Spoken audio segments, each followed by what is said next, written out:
A 14ª babá simplesmente não apareceu para trabalhar na terça-feira de manhã. Ela saiu da mansão, com a blusa manchada de suco de laranja, o cabelo totalmente embaraçado e lágrimas de frustração escorrendo pelo rosto. Ela não olhou para trás, não se despediu. Apenas caminhou até o portão, entrou no carro e desapareceu. Marli, a governanta, a viu partir da janela da cozinha. Nem 3 dias essa durou, murmurou para si mesma. Um recorde absoluto. Atrás dela, na sala de estar, podia-se ouvir gritos e risadas. Os gêmeos estavam comemorando mais uma vitória. Ricardo Albuquerque tinha 68 anos, uma fortuna estimada em 300 milhões de dólares. E absolutamente nenhuma ideia de como criar 2 crianças de 7 anos. Ele havia construído um império imobiliário do zero. Sobrevivido a 3 crises econômicas, 2 tentativas de fraude e 40 anos de casamento com uma mulher de pulso forte, negociado com políticos, banqueiros e concorrentes despiedados, mas nada, absolutamente nada, o havia preparado para Lucas e Laura. Seus netos. Seus únicos netos. Os filhos de seu único filho. O filho que não estava mais ali. Fábio Albuquerque. Faleceu 1 ano antes, juntamente com sua esposa, Patrícia, em um trágico acidente de avião particular.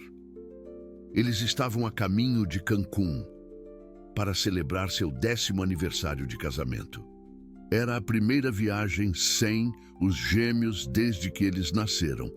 Os gêmeos ficaram com a avó, com Dona Carmo, a esposa de Ricardo. Ela que cuidaria deles naquela semana, mas Carmo não suportou a dor. 3 meses depois de enterrar seu único filho, ela faleceu de um ataque cardíaco fulminante. Os médicos disseram que foi o coração. Ricardo sabia que foi a dor. A dor de perder Fábio a matou, como se fosse uma facada. E assim, Ricardo se viu sozinho. Sozinho com 2 crianças de 6 anos, que acabavam de perder os pais e a avó. Em menos de 100 dias. Sozinho com uma mansão enorme, que agora parecia vazia. Sozinho com uma culpa que o consumia. Cada vez que olhava para Lucas e Laura, e via os olhos de Fábio refletidos neles. Os primeiros meses foram um verdadeiro desastre. Ricardo simplesmente não sabia como falar com eles. Não sabia o que dizer quando eles choravam. Não sabia como consolá-los quando gritavam o nome dos pais no meio da noite. Então, contratou babás, as melhores, as mais caras, as mais recomendadas. Nenhuma durou. A primeira renunciou depois de 2 semanas. Alegou que Lucas havia mordido seu braço, até sangrar. A segunda se foi depois de 10 dias. Laura havia cortado seu cabelo, enquanto ela dormia. A terceira aguentou 1 mês, mas um dia, os gêmeos colocaram cola em seus sapatos, laxante em seu café e formigas em sua cama.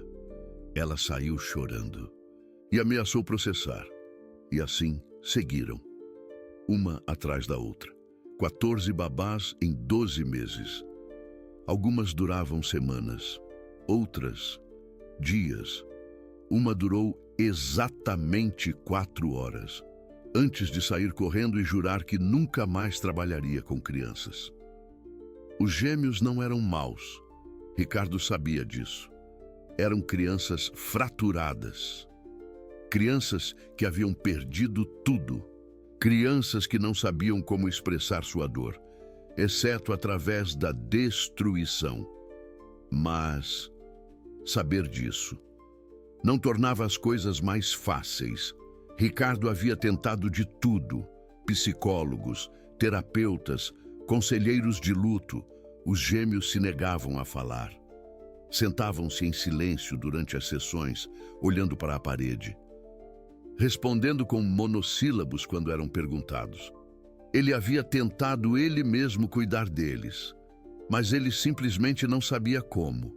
Não sabia cozinhar, não sabia trocar lençóis, não sabia ajudar com as tarefas. Passou a vida inteira construindo um negócio e agora percebia que não sabia absolutamente nada sobre ser avô. E, cada vez que olhava para os gêmeos, via Fábio, via seus olhos, seu sorriso, seus gestos, e a dor era tão grande que ele quase não conseguia respirar. Marli, a governanta, era quem mantinha a casa funcionando. Tinha 45 anos e trabalhava para a família Albuquerque há 20. Ela havia visto Fábio nascer, visto os gêmeos nascerem, visto todos que amava morrer. Mas Marli não era babá. Ela tinha suas próprias responsabilidades e, por mais que amasse os gêmeos, não podia se dedicar a eles em tempo integral. Precisamos de alguém, ela disse a Ricardo naquela manhã, depois que a 14ª babá se foi. Mas já não há babás que queiram vir. Espalhamos a notícia de que as crianças são insuportáveis. Ricardo massageou as têmporas. Então, o que vamos fazer? Marli hesitou. Há uma senhora. Eu a conheci no mercado há algumas semanas. Ela trabalha como faxineira. Está procurando trabalho. Uma faxineira? Precisamos de uma babá, não de alguém que limpe. Eu sei, mas essa mulher, há algo nela. Ela tem experiência com crianças. Criou 4 filhos e vários netos. E tem paciência, muita paciência. Ricardo a olhou com ceticismo. Quantos anos ela tem? 66. 66? Marli, precisamos de alguém que possa correr atrás de 2 crianças de 7 anos. Não de uma senhora idosa. Marli cruzou os braços. Com todo o respeito, Ricardo, as jovens não funcionaram. Talvez seja hora de tentar algo diferente. Ricardo não tinha energia para discutir. A verdade era que ele não tinha opções. As agências de babás se recusavam a enviar alguém. As recomendações pessoais haviam se esgotado. E os gêmeos estavam cada vez piores. Tudo bem, disse ele finalmente. Traga-a. Mas, se ela durar menos de 1 semana, vamos procurar outra solução. Marli assentiu. Vou ligar para ela hoje mesmo. Benedita Souza chegou à mansão numa quinta-feira pela manhã. Tinha 66 anos, pele negra como chocolate meio amargo e um corpo amplo que denunciava décadas de trabalho árduo e comida caseira. Seu cabelo era completamente branco, recolhido em um coque simples na nuca. Seus olhos eram castanhos, profundos, com aquele olhar de quem já viu demais da vida. Mas ainda não perdeu a fé. Vestia roupas simples, mas limpas, uma saia escura, uma blusa branca, sapatos confortáveis. Carregava uma bolsa de tecido com seus pertences. Não tinha mala, não tinha muito. Marli a recebeu na porta. Dona Benedita, seja bem-vinda. Obrigada, minha filha, mas me chame de Bene. Todo mundo me chama de Dona Bene. Marli sorriu a contragosto. Havia algo nessa mulher, algo caloroso, algo genuíno. Venha, vou te mostrar a casa. Enquanto caminhavam pelos corredores da mansão, Benedita observava tudo com olhos curiosos, mas não impressionados. Ela havia limpado casas de ricos a vida inteira. Já tinha visto luxo antes. Sabia que dinheiro não comprava felicidade. E aquela casa, apesar de todo o seu luxo, cheirava a tristeza. Marli explicou a situação. Falou dos gêmeos, de seu comportamento, das 14 babás que haviam fugido. São crianças difíceis, disse Marli, muito difíceis, mas não são más. Elas só estão quebradas, completou Benedita. Marli a olhou com surpresa. Sim, quebradas. Benedita assentiu. Conheço essa sensação. Eu estive despedaçada, muitas vezes. Não pergunto mais. Apenas continuo caminhando. Ricardo Albuquerque os esperava em seu escritório. Quando viu Dona Bene, sua primeira reação foi de dúvida. Essa mulher parecia mais velha do que ele esperava, mais cansada, mais comum. Mas algo em seus olhos o fez duvidar de sua primeira impressão. A senhora é Benedita Souza? Dona Bene, sim, seu Ricardo. Um prazer conhecê-lo. Marli me disse que a senhora tem experiência com crianças. Criei 4 filhos, seu Ricardo, e ajudei a criar 7 netos. 7 netos. Impressionante! Onde estão agora? Dona Bene baixou o olhar por um momento. No céu, seu Ricardo. Morreram há 5 anos. Um acidente de ônibus. Minha filha, o marido dela. E os 3 meninos. Os outros 4 netos vivem com os pais em outras cidades. Já não os vejo muito. Ricardo ficou em silêncio. De repente, já não via uma senhora comum à sua frente. Via alguém que entendia a dor. Sinto muito, disse finalmente. Não sabia. Não tem por que saber, seu Ricardo. A dor é minha, mas é por isso que estou aqui. Porque sei o que é perder quem se ama. E sei que as crianças que perderam os pais precisam de algo mais do que uma babá. Precisam de alguém que entenda. Ricardo a olhou por um longo momento. Meus netos são difíceis. Já expulsaram 14 babás. Vão tentar expulsá-la também. Dona Bene sorriu. Um sorriso suave, sem medo. Seu Ricardo, eu sobrevivi a coisas piores do que 2 crianças zangadas. Não vou a lugar nenhum.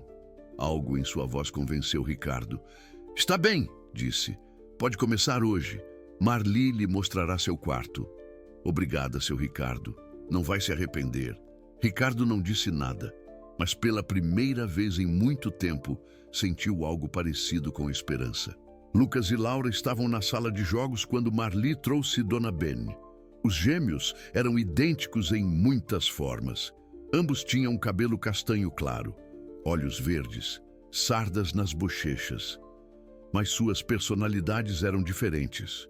Lucas era o líder, o agressivo, aquele que planejava as travessuras e recrutava sua irmã. Tinha um olhar desafiador que fazia os adultos se sentirem incomodados. Laura era a seguidora, mas não era inocente. Era a que executava os planos com precisão cirúrgica, a que sorria docemente enquanto colocava laxante no seu café. Juntos eram uma equipe perfeita de destruição. Quando viram Dona Bene, os 2 pararam. Quem é essa? Perguntou Lucas com voz desdenhosa. Sou Dona Bene, disse Benedita antes que Marli pudesse responder. Vou morar aqui a partir de hoje. Laura a olhou de cima a baixo. Você é gorda. Sim, sou gorda. E você é pequena. Todos somos algo. Lucas se levantou do sofá. Você é outra babá?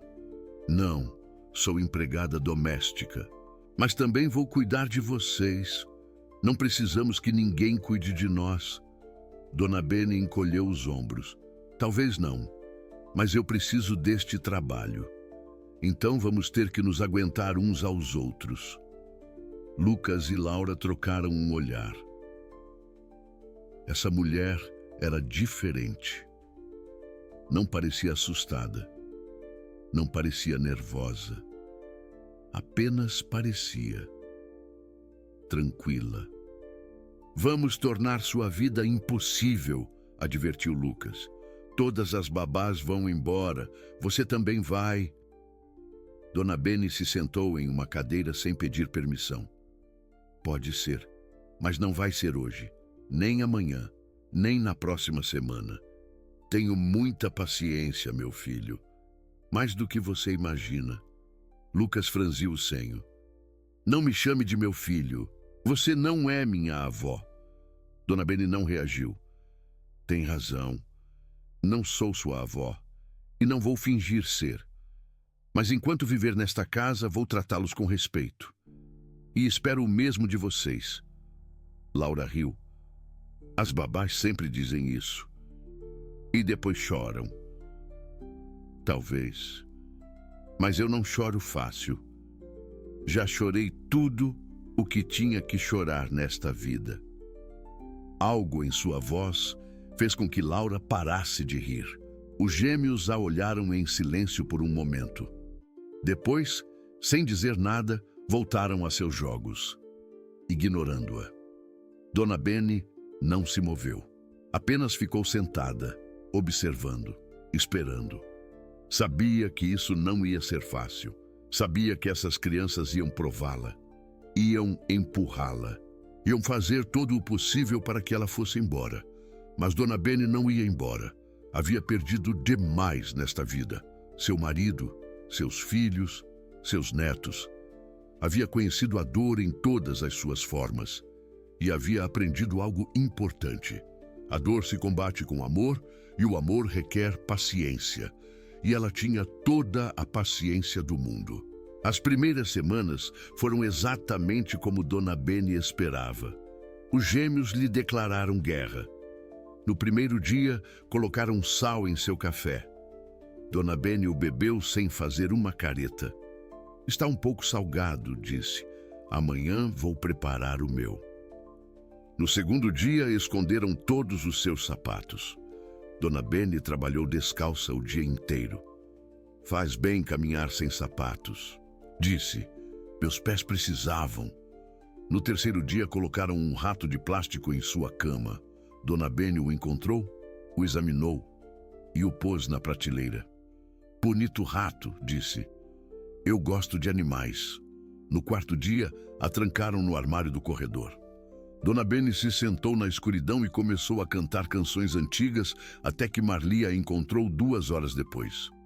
Tive tempo para descansar, disse ao sair. Obrigada. Os gêmeos não entendiam. Todas as babás anteriores haviam gritado, chorado, ameaçado, renunciado.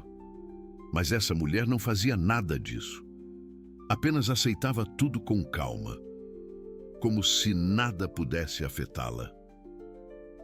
Por que não fica brava? Perguntou Laura uma noite frustrada. Por que deveria ficar brava? Porque fazemos coisas ruins com você. Dona Bene a olhou com aqueles olhos castanhos que pareciam ver mais além das palavras. Minha filha, vocês não me fazem coisas ruins. Vocês me põem à prova. Estão vendo se eu vou embora como todas as demais. Estão vendo se eu vou abandonar vocês. Laura ficou em silêncio.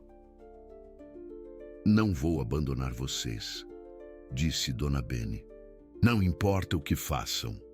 Já perdi as pessoas que mais amava neste mundo. Não vou perder mais ninguém. Laura não disse nada. Apenas se virou e correu para seu quarto. Mas naquela noite não houve travessuras. E na noite seguinte também não. Algo estava mudando. Dona Bene sentia. Via nos olhares furtivos que os gêmeos lhe lançavam quando acreditavam que ela não estava olhando. Via na forma como deixaram de esconder seus sapatos. Via em como Laura, às vezes, ficava um momento mais perto dela antes de sair correndo. Mas Lucas seguia resistindo. Ele era o mais duro, o mais fechado. Aquele que havia construído um muro tão alto que ninguém podia escalá-lo. Uma noite, Dona Bene o encontrou no jardim. Era tarde, passava da meia-noite. Lucas estava sentado sob uma árvore, abraçando seus joelhos, olhando as estrelas. Não conseguia dormir? Perguntou Dona Bene, sentando-se ao seu lado na grama. Lucas não a olhou. Vá embora. Não posso. Também preciso de ar. Silêncio. Dona Bene não disse nada. Ela ficou ali, olhando as mesmas estrelas que Lucas olhava. Vários minutos se passaram. Finalmente Lucas falou. Você acha que as pessoas que morreram conseguem nos ver lá do céu? Dona Bene pensou em seus netos, em sua filha, em todos que havia perdido. Não sei com certeza, mas gosto de acreditar que sim. Minha mãe me dizia que as estrelas são os olhos de quem já se foi. É uma ideia bonita. Lucas esfregou os olhos. Mas, se eles conseguem nos ver, então eles sabem que a culpa foi nossa. Dona Bene o olhou. Que culpa foi de vocês? Lucas finalmente a encarou. Seus olhos estavam vermelhos, cheios de lágrimas contidas. Deles terem morrido. Foi nossa culpa. Laura e eu estávamos brigando. Mamãe e papai ficaram chateados. Disseram que precisavam descansar da gente. Por isso foram viajar. E o avião, ele não conseguiu terminar. As lágrimas começaram a cair. E Dona Bene entendeu tudo. Os gêmeos não estavam bravos com o mundo. Estavam bravos consigo mesmos. Acreditavam que tinham causado a morte dos pais. Acreditavam que, por causa da briga deles, os pais tinham decidido viajar e que, por irem viajar, tinham morrido. Carregavam essa culpa há 1 ano, sozinhos, sem contar para ninguém. Lucas, disse Dona Bene suavemente, olhe para mim. O menino levantou os olhos. O que aconteceu com seus pais não foi culpa sua, nem da Laura. Aviões às vezes caem, é horrível, é injusto, mas acontece. E não foi porque vocês brigaram. Os pais sempre precisam de um tempo sozinhos. Isso é normal. Não significa que vocês fizeram algo de errado, mas se nós não tivéssemos brigado, se vocês não tivessem brigado, seus pais igual teriam precisado dessa viagem. Porque os pais também se cansam, também precisam descansar. E isso não tem nada a ver com vocês. Lucas negou com a cabeça. Você não sabe. Você não estava lá. Não, não estava. Mas sei algo sobre a culpa. Sei o que é sentir um peso que não te pertence. Carreguei por muitos anos e quase me destruiu. A Lucas a olhou com curiosidade. Apesar de si mesmo. Que peso! Dona Bene respirou fundo. Quando meus netos morreram, eu estava na cozinha preparando o almoço. Eles queriam ir visitar uma tia em outra cidade. Minha filha me perguntou se eu podia ir com eles. Eu disse que não, que tinha muito trabalho, que fossem sem mim. Ela fez uma pausa. O ônibus se desbarrancou em uma curva.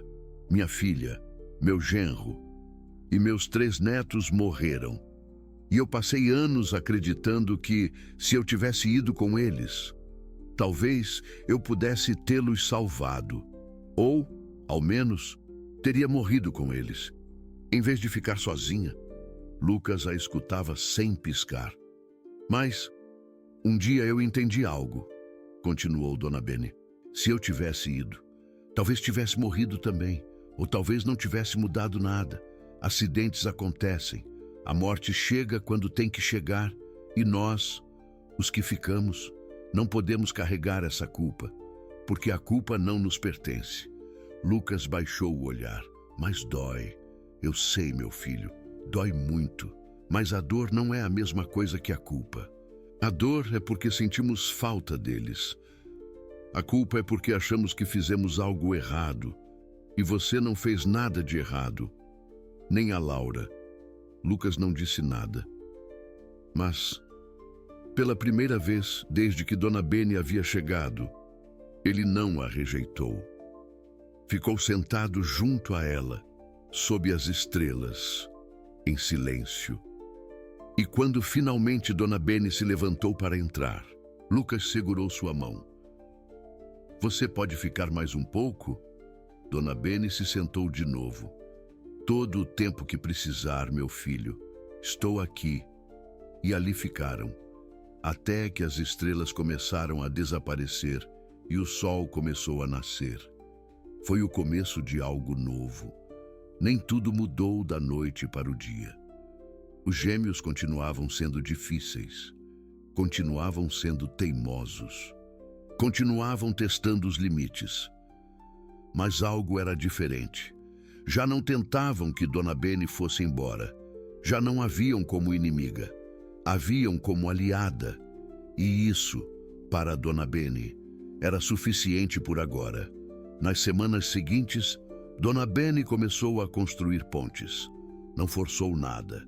Não insistiu. Não fez grandes gestos nem discursos emotivos.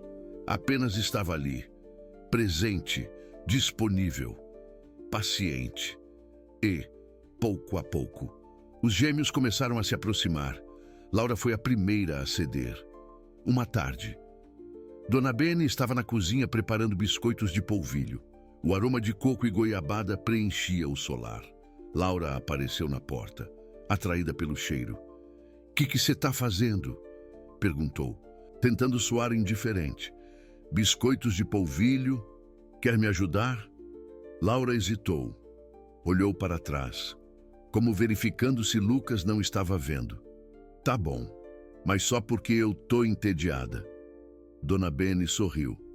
"Claro, vem, lava as mãos." Laura se aproximou da pia, enquanto lavava as mãos. Olhava a massa com curiosidade. "Eu nunca fiz biscoito de polvilho", admitiu em voz baixa. "Nunca. Minha mãe sempre comprava pronto. Dizia que não tinha tempo para cozinhar." Dona Bene não disse nada sobre a mãe. Apenas lhe passou um pouco de massa. "Agora você tem tempo. E eu também. Vamos fazer os melhores biscoitos de polvilho do mundo." Laura sorriu. Foi um sorriso pequeno, tímido, mas genuíno. Passaram a tarde amassando, cortando formas, decorando com goiabada. Laura se sujou toda de polvilho. Dona Bene também. As duas terminaram rindo.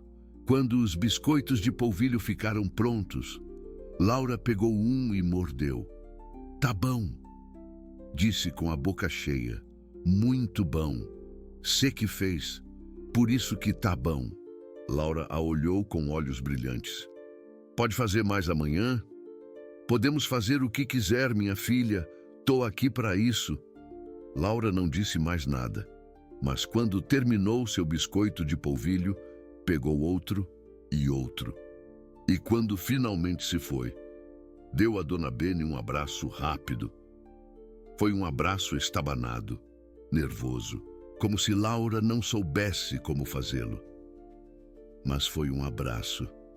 E para Dona Bene, valeu mais que qualquer palavra.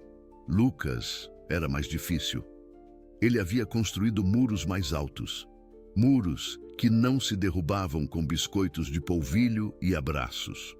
Muros que precisavam de tempo e paciência. Dona Bene o entendia. Ela havia conhecido meninos como Lucas antes. Meninos que escondiam sua dor atrás da raiva.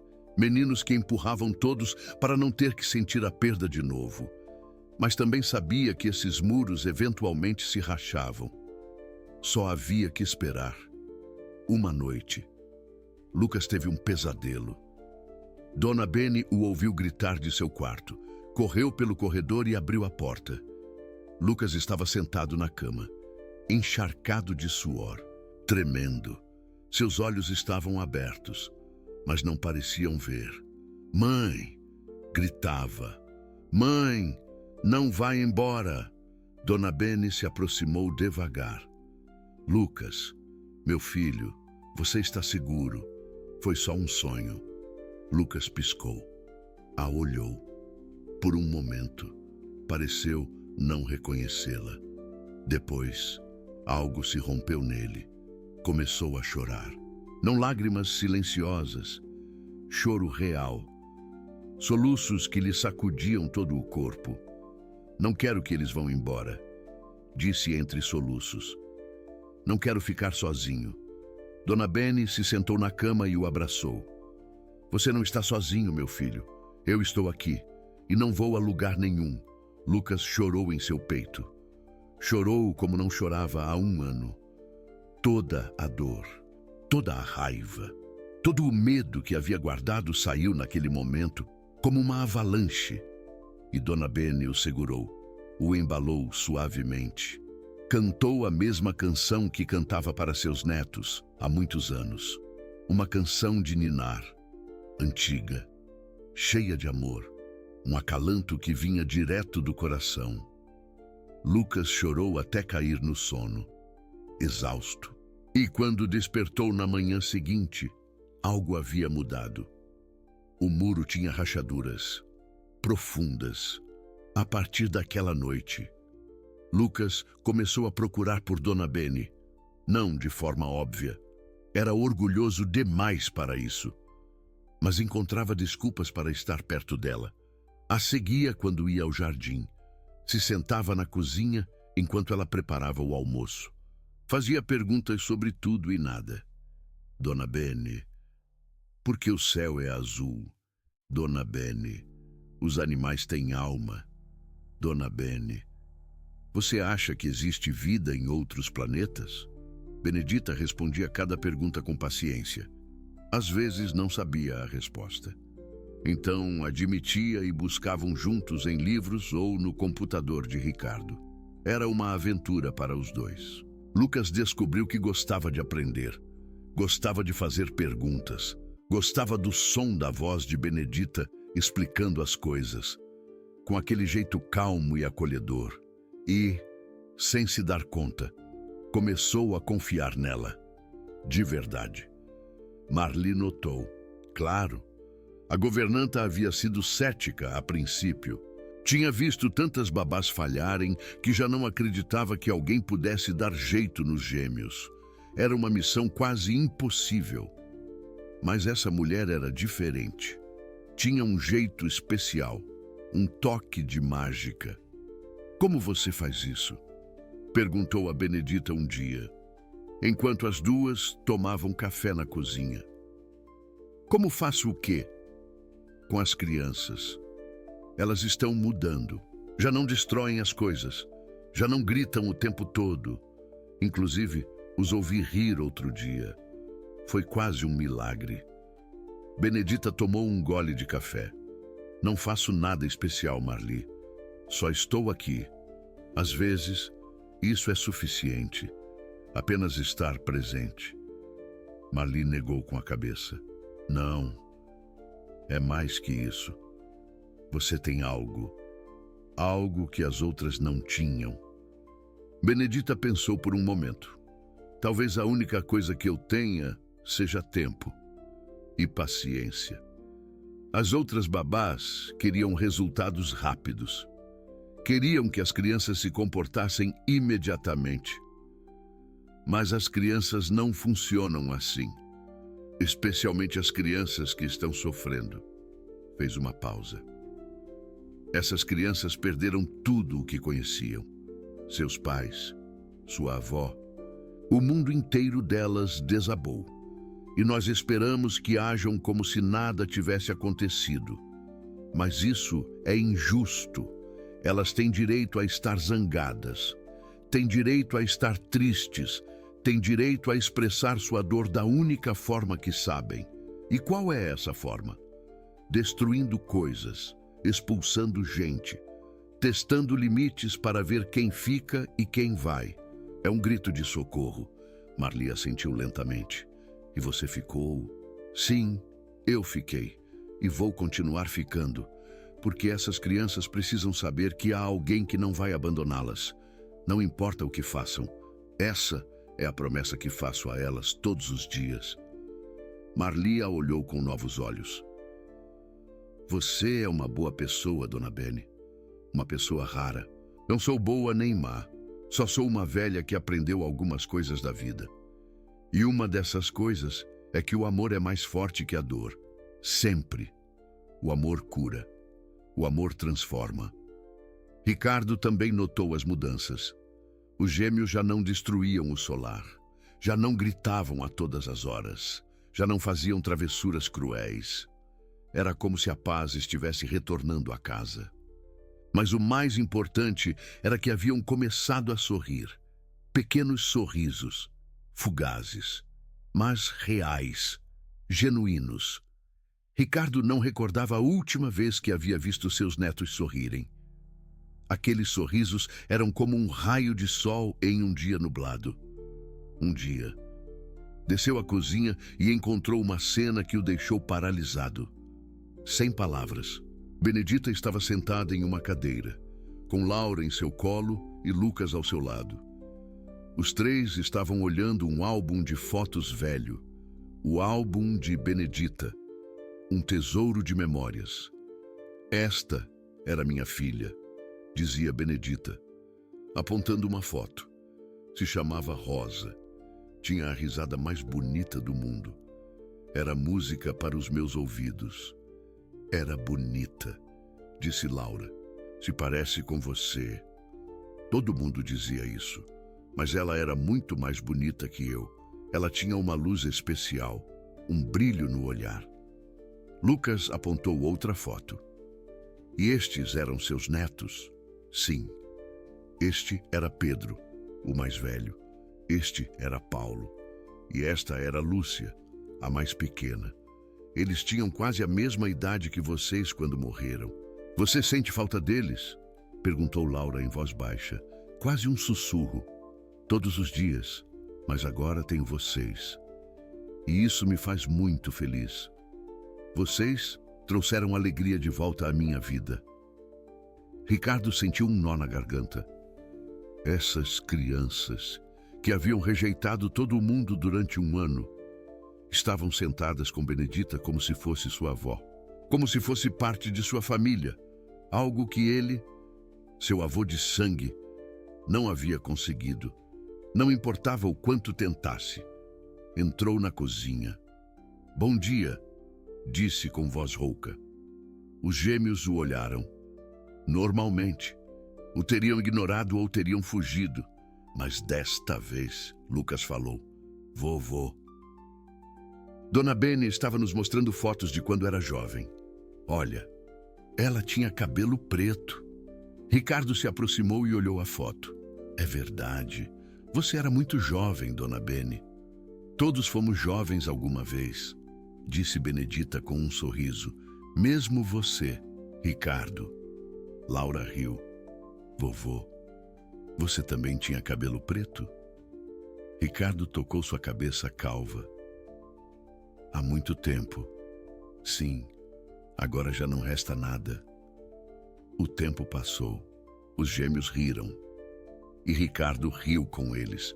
Era a primeira vez que ria com seus netos desde a morte de Fábio, desde a partida de seu filho. Naquela noite, Ricardo procurou Benedita no jardim. A encontrou sentada em um banco, olhando as estrelas. Parecia que gostava de fazer isso. Era seu momento de paz. Posso me sentar? Claro, Ricardo. Ricardo se sentou ao seu lado. Quero agradecer. Pelo que, Ricardo? Pelo que tem feito com meus netos. Não sei como fez, mas está mudando eles. Está curando eles. Benedita negou com a cabeça. Eu não estou curando eles, Ricardo. Eles estão se curando sozinhos. Eu só estou dando espaço para isso. Um lugar seguro para recomeçarem. Ricardo a olhou. Você é uma mulher muito sábia. Não sou sábia. Só sou velha. E os velhos cometeram tantos erros que às vezes aprendemos algo com eles. A vida nos ensina. Ricardo riu suavemente. Eu cometi muitos erros. Passei toda a minha vida construindo um negócio e não vi meu filho crescer. Agora meu filho está morto e tenho que criar os filhos dele. E não sei como fazer isso. Estou perdido. Benedita o olhou com compaixão. Ninguém sabe como criar crianças, Ricardo. Todos improvisamos. Todos cometemos erros. O importante é não desistir. É aprender com os erros e seguir em frente. Ricardo baixou o olhar. Eu quase desisti. Quando Carmo morreu, pensei em muitas coisas. Benedita não disse nada. Só esperou, pacientemente.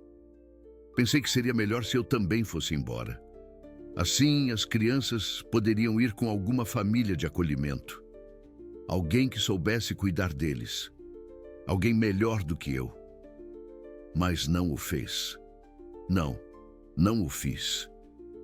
Porque Carmo teria me odiado se o fizesse. E Fábio também. Eles me deixaram essas crianças porque confiavam em mim. E eu não podia trair essa confiança. Era o mínimo que eu podia fazer por eles. Benedita assentiu. Isso é valente, Ricardo. Ficar quando tudo te diz para fugir. Isso é o mais valente que uma pessoa pode fazer. É mostrar que o amor é mais forte que a dor. Ricardo a olhou. Você também ficou. Depois de perder sua família, você também seguiu em frente. Mesmo com o coração em pedaços. Não tive opção. Tinha que trabalhar. Tinha que sobreviver. Mas agora, aqui com seus netos, sinto que encontrei um propósito, um novo sentido para a minha vida. Sinto que toda a dor que passei teve um sentido, porque me preparou para estar aqui, para ajudar estas crianças. Ricardo sentiu lágrimas nos olhos. Obrigado, Dona Bene. Obrigado por ficar. Não tem que me agradecer, seu Ricardo. Estas crianças me salvaram tanto quanto eu estou salvando a elas. Às vezes, a família que perdemos nos prepara para a família que vamos encontrar. Ricardo não disse nada. Apenas ficou ali, sentado junto a Benedita, olhando as estrelas. E pela primeira vez em muito tempo, não se sentiu sozinho. Os meses passaram. Os gêmeos seguiam mudando, melhorando, sarando. Lucas começou a tirar boas notas na escola. Já não brigava com os outros meninos. Já não era o furacão que aterrorizava os professores. Laura começou a fazer amigas. Já não se isolava. Já não passava os recreios sozinha, olhando as outras crianças brincar. Os dois seguiam tendo dias difíceis. Dias em que a dor voltava e os esmagava. Dias em que choravam, gritavam e se escondiam do mundo. Mas esses dias eram cada vez menos frequentes. E quando chegavam, Benedita estava ali, sempre estava ali. Um dia, Laura lhe fez uma pergunta. Dona Bene, a senhora gosta da gente? Benedita a olhou com surpresa. Claro que gosto. Por que pergunta? Laura baixou o olhar. Porque minha mãe e meu pai gostavam da gente. E se foram.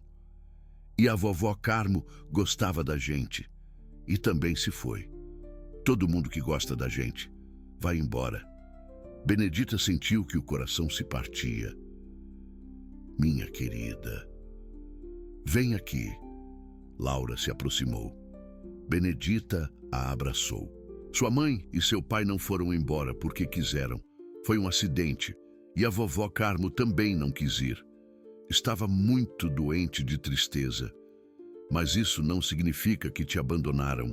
O amor que tinham por você continua aqui. Aqui dentro. E tocou o peito dela. E meu amor também está aqui. E não vai embora. Não importa o que aconteça. Mesmo que um dia eu já não esteja fisicamente, meu amor vai ficar com você. Sempre. Laura a abraçou com força. Promete que não vai morrer logo? Benedita riu suavemente. Não posso prometer isso. Minha querida, ninguém pode. Mas posso prometer que vou estar aqui. Todo o tempo que puder. e que vou te amar até meu último dia. E mais além. Laura não disse nada, só a abraçou. E nesse abraço, Benedita sentiu tudo. A dor dessa menina, o medo, mas também a esperança. A esperança de que talvez, só talvez, nem todo mundo a abandonaria. 1 ano se passou. 1 ano desde que Benedita havia chegado ao solar com sua sacola de pano e seu coração cheio de cicatrizes. 1 ano de paciência, de amor, de pequenos milagres cotidianos. Os gêmeos já não eram as crianças despedaçadas que haviam expulsado 14 babás. Agora eram crianças, só crianças, com risadas, travessuras normais, sonhos, medos, crianças que iam à escola, faziam amigos, brigavam por bobagens e se reconciliavam antes de dormir. Crianças que tinham uma família. E essa família incluía Benedita. Ricardo havia deixado de ser um avô ausente. Havia aprendido, com a ajuda de Benedita, a estar presente, a escutar, a brincar, a ser parte da vida de seus netos, em vez de apenas observá-la de longe. Os jantares familiares haviam se tornado tradição. Ricardo, Benedita, Lucas, Laura e, às vezes, Marli, sentados ao redor da mesa, compartilhando comida, histórias, risadas. Parecia que a escuridão finalmente havia ficado para trás. Mas então, chegou o dia 21 de março, o aniversário da morte de Fábio e Patrícia. Ricardo o havia temido, havia tentado se preparar. Mas quando despertou nessa manhã, soube que não estava pronto. Nunca estaria pronto. Desceu para o café da manhã esperando o pior e encontrou Benedita na cozinha, preparando panquecas. Bom dia, seu Ricardo. Bom dia. Dona Bene, as crianças já acordaram? Ainda não, mas vão sentir o cheiro das panquecas e vão descer correndo. Ricardo se sentou à mesa. Olhou pela janela. A senhora sabe que dia é hoje? Não era uma pergunta. Sim, seu Ricardo. Eu sei. As crianças. Como acha que vão reagir? Benedita parou de bater a massa. Não sei, mas vamos estar ali para eles. Aconteça o que acontecer. Ricardo assentiu. Às vezes me pergunto se devemos fazer alguma coisa. Algum tipo de ritual. Uma visita ao cemitério. Algo que marque o dia. Benedita pensou por um momento. Talvez devesse perguntar a eles o que querem fazer. Perguntar a eles? Sim, são os pais deles. Eles deveriam decidir como querem recordá-los. Ricardo não havia pensado nisso. Sempre havia assumido que ele, como adulto, devia tomar as decisões. Devia proteger as crianças da dor. Devia manejar as coisas difíceis por eles. Mas talvez Benedita estivesse certa. Talvez fosse hora de deixar que os gêmeos tivessem voz. Lucas e Laura desceram 15 minutos depois, atraídos pelo cheiro das panquecas. Se sentaram à mesa, bocejando, ainda meio dormindo. Bom dia, resmungou Lucas. Bom dia, meu filho. Como dormiu? Bem, sonhei com a mamãe. Ricardo se retesou. Ah, é, que sonhou? Lucas pegou uma panqueca e a encheu de mel. Sonhava que estávamos na praia. Mamãe construía castelos de areia conosco e papai nos ensinava a surfar. Era um bom sonho. Laura assentiu. Eu também sonhei com eles. Mamãe estava me penteando. Sempre me penteava antes de dormir. Ricardo não sabia o que dizer, mas Benedita sabia. Esses são sonhos bonitos, disse suavemente. Às vezes, as pessoas que amamos nos visitam em sonhos. É a forma delas de nos dizer que ainda nos amam. Lucas a olhou. A senhora acredita nisso? Sim. Minha filha Rosa me visita às vezes. Me sorri e me diz que está bem, que está feliz. E quando acordo, me sinto em paz. Laura largou o garfo. Hoje é o dia. Verdade, o dia que a mamãe e o papai morreram. Sim, minha querida, hoje faz 1 ano. Silêncio. Os gêmeos trocaram um olhar. Uma dessas olhares que só os gêmeos entendem.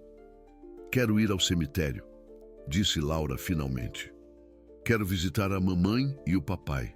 Eu também, disse Lucas. Ricardo assentiu. Está bem. Iremos depois do café da manhã. Mas quero fazer algo mais, disse Laura.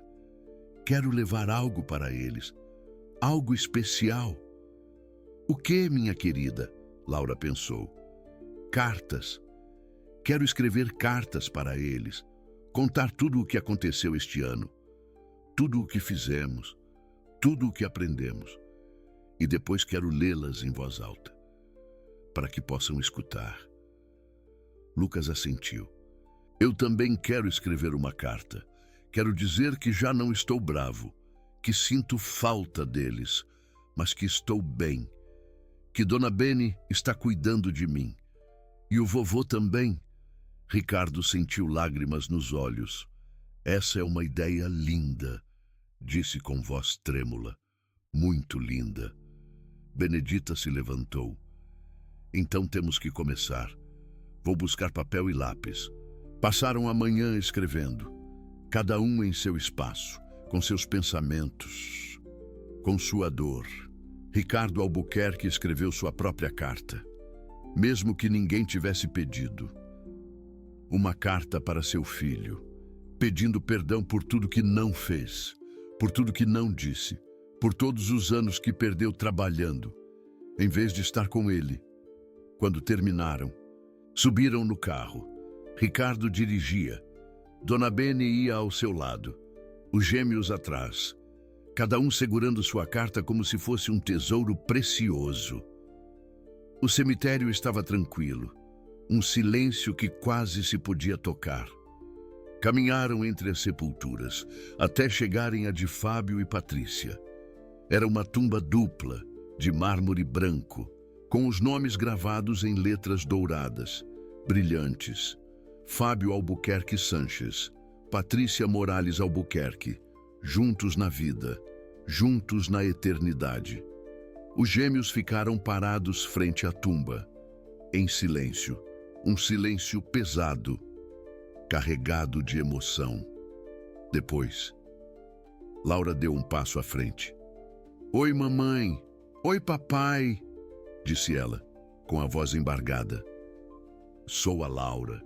Vim visitar vocês. Sacou sua carta, as mãos tremendo levemente. Eu escrevi algo. Espero que vocês possam me ouvir. E começou a ler, com a voz vacilante, mas determinada. Queridos mamãe e papai, já faz 1 ano desde que vocês se foram. No começo, eu estava muito irritada. Estava irritada com vocês, por me deixarem. Estava irritada com o mundo, por ser tão injusto. Estava irritada comigo mesma, por acreditar que a culpa era minha. Fez uma pausa, limpando uma lágrima teimosa. Mas agora eu entendo que não foi culpa de ninguém.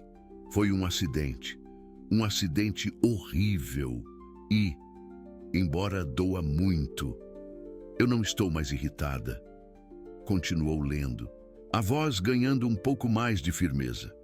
Este ano eu aprendi muitas coisas. Aprendi a fazer brigadeiro com a Dona Bene. Aprendi que tudo bem chorar. Aprendi que, mesmo que as pessoas se vão, o amor fica.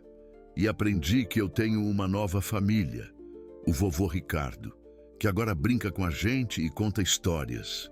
Dona Bene, que cuida de nós e nos ama como se fôssemos netos dela. E o Lucas, meu irmão, que não é tão chato quanto antes. Lucas riu suavemente, um riso contido. mais sincero. Eu sinto saudades de vocês, todos os dias. Mas eu sei que vocês estão no céu, cuidando de nós. E eu sei que um dia eu vou ver vocês de novo. Mas, enquanto isso, eu vou viver. Eu vou ser feliz, porque era isso que vocês queriam. Terminou de ler, a voz embargando no final. Eu amo vocês, sempre vou amar. Sua filha, Laura. Dobrou a carta, com cuidado, e a colocou sobre a tumba. Depois, Lucas deu um passo à frente. Minha vez, disse, com a voz rouca e os olhos vermelhos. Sacou sua carta, respirando fundo. Queridos mamãe e papai, sou o Lucas, seu filho, aquele que sempre fazia travessuras e deixava vocês loucos. Sorriu tristemente, uma dor profunda refletida em seus olhos. Este ano foi o mais difícil da minha vida. Quando vocês se foram, eu me senti muito sozinho, muito assustado. Eu não sabia como viver sem vocês. Eu não sabia quem ser. Fez uma pausa, lutando contra as lágrimas. Eu fiz coisas ruins. Fiz a vida das babás um inferno. Tornei a vida do vovô impossível. Eu pensava que, se todos fossem embora, eu não poderia me machucar mais. Mas eu estava errado. Continuou lendo, a voz tremendo, mas carregada de emoção. Depois, a dona Bene chegou. No começo, eu quis expulsá-la também. Mas ela não foi embora. Não importava o que eu fizesse. Ela ficava. E, aos poucos, eu comecei a confiar nela. Comecei a gostar dela. Olhou para Benedita, um olhar de gratidão e carinho. Ela me ensinou que chorar não é coisa de fraco. Que sentir saudades das pessoas que amamos é normal. Que a culpa que eu carregava não era minha. Voltou a carta. A voz agora um pouco mais forte. Eu não me sinto mais culpado. Mamãe e papai, eu não acredito mais que foi minha culpa que vocês se foram. Foi um acidente triste e horrível. Mas não foi minha culpa. Terminou, as lágrimas escorrendo livremente pelo rosto. Eu sinto saudades de vocês. Vou sentir saudades sempre. Mas eu estou bem. Eu tenho o vovô. Eu tenho a dona Bene, eu tenho a Laura, eu tenho uma família. E, embora vocês não estejam fisicamente, eu sei que estão cuidando de mim lá do céu. Eu amo vocês, seu filho, Lucas. Colocou a carta junto à de Laura, um gesto de união e amor. Ricardo se aproximou, engolindo em seco. Eu também escrevi algo. Disse, se me permitem. Os gêmeos assentiram, com os olhos marejados.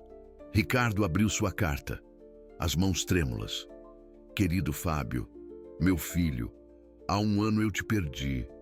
E, com a sua perda, eu perdi uma parte de mim que eu nunca vou recuperar. Sua voz embargou, tomada pela emoção. Eu me arrependo de tantas coisas.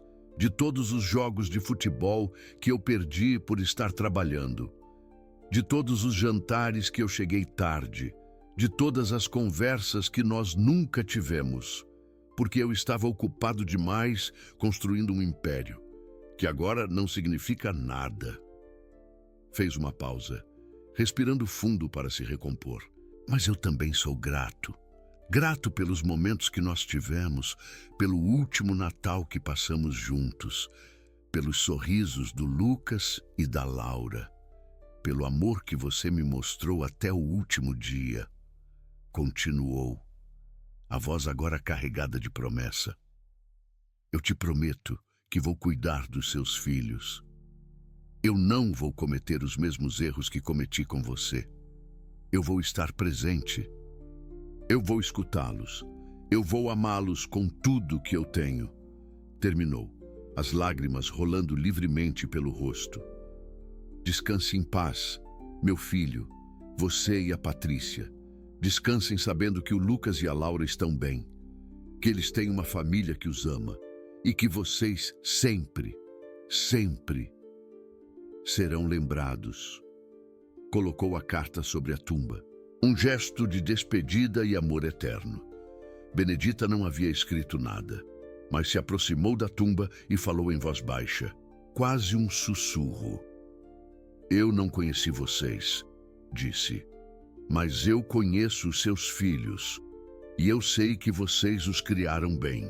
São crianças maravilhosas, valentes, fortes, amorosas.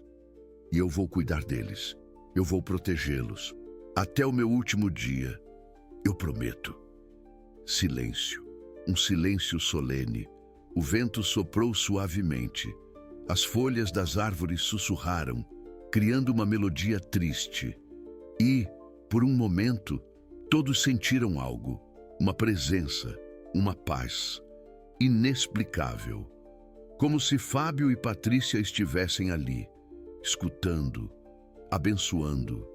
Laura pegou a mão de Lucas. Lucas pegou a mão de Ricardo. Ricardo pegou a mão de Benedita. E ali ficaram, os quatro, unidos, frente à tumba, uma família, formada pela dor, unida pelo amor. Quando regressaram ao solar, algo havia mudado, não algo dramático, não algo visível, mas algo fundamental, profundo. Os gêmeos pareciam mais leves, como se tivessem deixado algo no cemitério, algo pesado que haviam carregado por muito tempo. A culpa, a angústia. Ricardo também parecia diferente, mais tranquilo, mais em paz. Naquela noite, jantaram juntos como sempre, mas a conversa foi diferente. Falaram de Fábio e Patrícia, contaram histórias, recordaram os bons momentos. Era a primeira vez que os gêmeos falavam de seus pais sem chorar, sem se irritar, sem se esconder. Estavam sarando, curando. Finalmente, lentamente, depois do jantar, Lucas se aproximou de Benedita, tímido. Dona Benê, posso te perguntar uma coisa? Claro, meu filho, o que você quiser. Lucas hesitou, olhando para o chão. E você gosta da gente como se fôssemos seus netos de verdade? Aqueles que morreram? Benedita olhou-o nos olhos, com um carinho infinito. Meu filho, eu não poderia gostar mais de vocês, nem se eu tentasse. Vocês são meus netos agora, não de sangue, mas de coração. E o coração é o que importa. Lucas sorriu, um sorriso grande, genuíno. Então, posso te chamar de vó? Benedita sentiu que o coração lhe explodia de alegria. Um amor incondicional. Você pode me chamar como quiser, meu filho, mas vó soa muito bonito. Lucas a abraçou, apertado, e, naquele abraço, Benedita sentiu que toda a dor da sua vida tinha tido um propósito. A havia preparado para este momento, para esta família, para estas crianças que agora eram suas, seus. 3 anos se passaram, 3 anos de risadas, de lágrimas, de crescimento, 3 anos de aniversários, natais, férias de verão, 3 anos de uma vida que nenhum deles jamais imaginaria. Lucas tinha 10 anos agora. Tinha se tornado um menino sério, estudioso, com uma curiosidade insaciável pelo mundo. Queria ser cientista, ou astronauta, ou as duas coisas. Laura também tinha 10 anos. Havia descoberto sua paixão pela música. Tocava piano, cantava, escrevia canções. Seus professores diziam que tinha talento, um talento real. Os dois continuavam sendo gêmeos, continuavam brigando por bobagens, continuavam pregando peças um no outro, mas também continuavam sendo inseparáveis. unidos por uma conexão que ia além das palavras. Ricardo havia mudado mais do que ninguém. Já não era o empresário distante que vivia para o trabalho. Tinha se aposentado oficialmente 1 ano atrás. Havia vendido a maioria de suas ações e deixado a empresa nas mãos de uma equipe competente. Agora passava os dias com seus netos, levava-os à escola, ajudava-os com as tarefas, escutava-os falar de seus sonhos, seus medos, seus amores platônicos. Era o avô que nunca havia sido com Fábio. E isso, de alguma maneira, era sua forma de honrar a memória de seu filho. Dona Bene continuava sendo Dona Bene. Seu cabelo estava mais branco. Seus joelhos reclamavam com mais frequência. Suas mãos já não conseguiam amassar biscoitos sem descansar a cada poucos minutos. Mas seu espírito continuava intacto. Seu amor continuava crescendo. Sua presença continuava sendo a âncora que mantinha aquela família unida. Um dia, Ricardo a chamou ao seu escritório. Dona Bene, tenho que falar com a senhora. Dona Bene entrou com o coração batendo um pouco mais rápido do que o normal. Quando os patrões chamavam para conversar, raramente eram boas notícias. Mas o que Ricardo lhe disse não era o que esperava.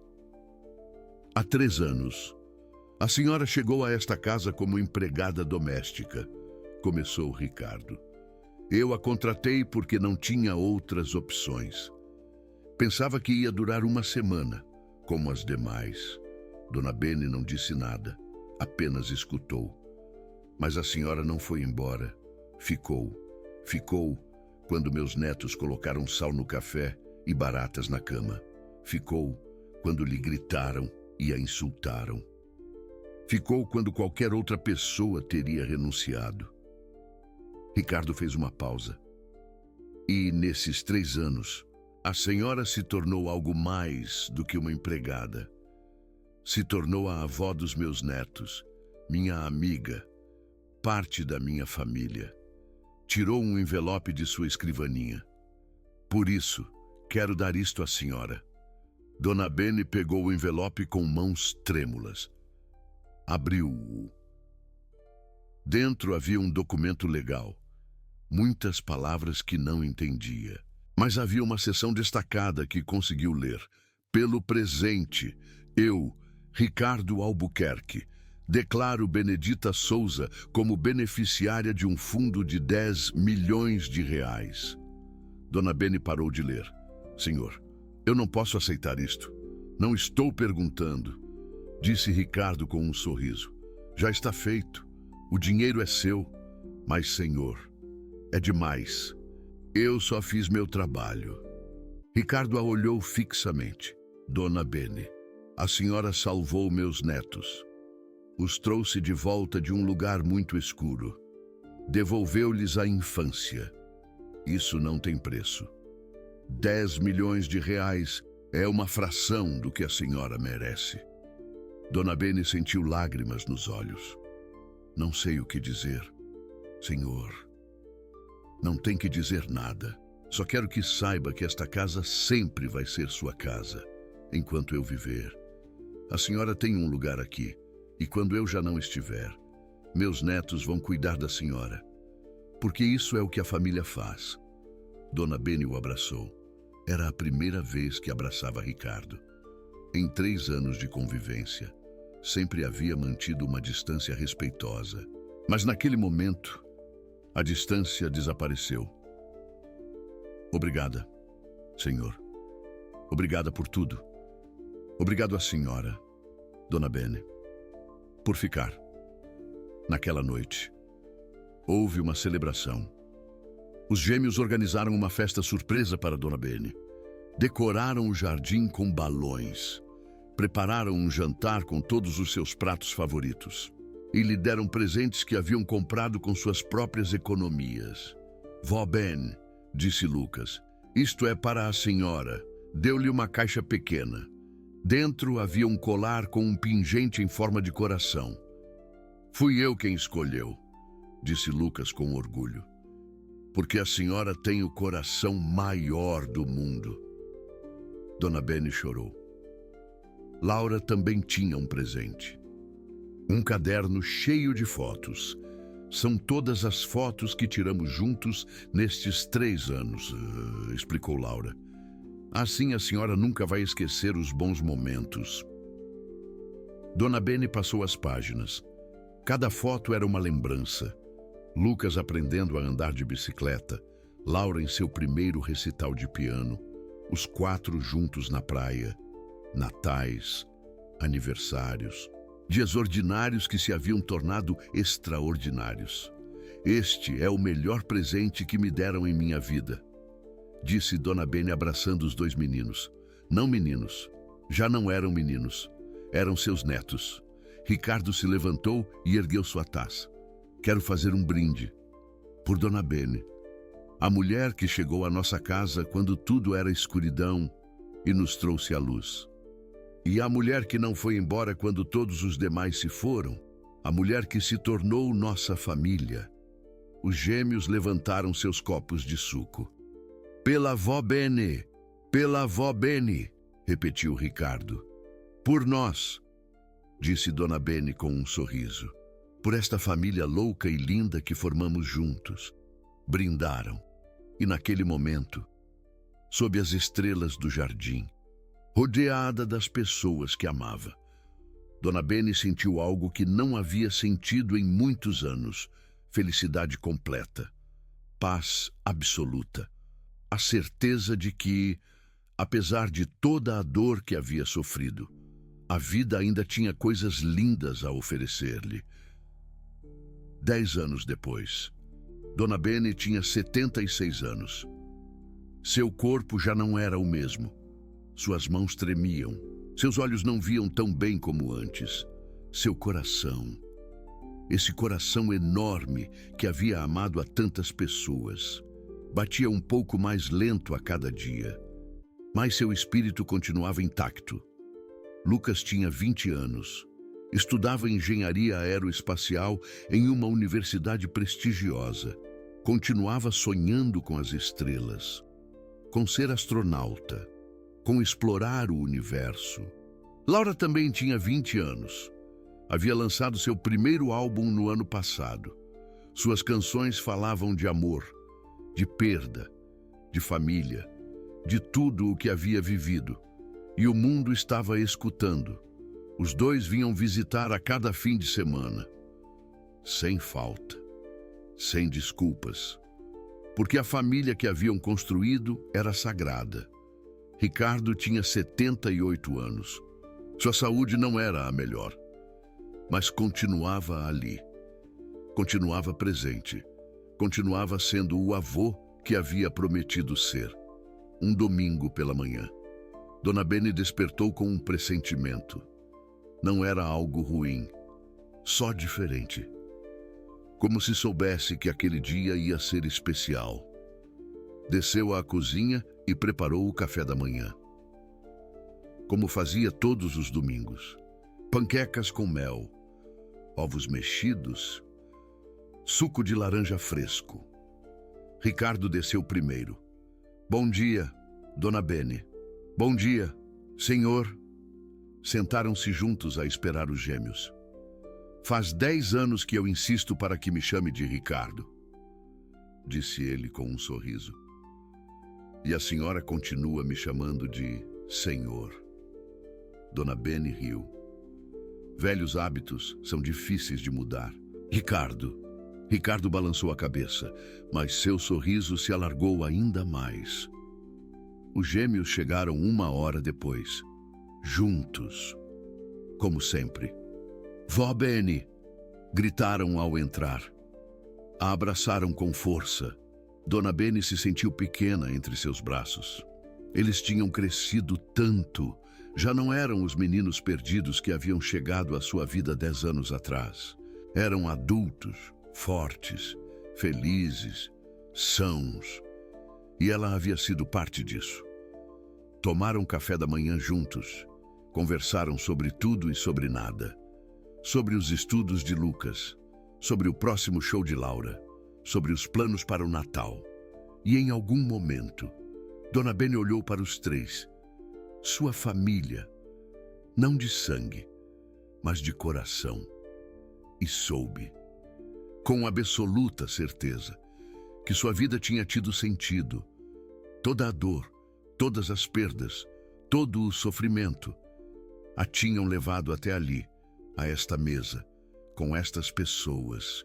Neste momento, eu estou muito orgulhosa de vocês, disse de repente. Os três a olharam. Dos três, de tudo o que conquistaram, das pessoas em que se tornaram. Lágrimas brotaram de seus olhos, mas eram lágrimas de alegria. Quando cheguei a esta casa, vocês estavam feridos, todos estavam feridos, e eu também estava. Mas juntos, nos reerguemos, nos curamos, nos tornamos uma família. Fez uma pausa. E isso é a coisa mais linda que me aconteceu na vida. Lucas a abraçou primeiro, depois Laura, depois Ricardo. E ali ficaram, os quatro, abraçados no meio da cozinha. Uma família, formada pela dor, unida pelo amor, fortalecida pelos anos. Naquela noite, Dona Bene foi dormir com o coração cheio. Sonhou com seus filhos, com seus netos, com todas as pessoas que havia amado e perdido. Mas desta vez, não foi um sonho triste, foi um sonho de reencontro, de paz, de amor eterno. E quando acordou na manhã seguinte, soube que havia sido abençoada, não com dinheiro, não com fama, não com coisas materiais, mas com algo muito mais valioso. Uma família que a amava, uma família que a precisava, uma família que a havia salvado tanto quanto ela os havia salvado. E isso, no final, era tudo o que importava.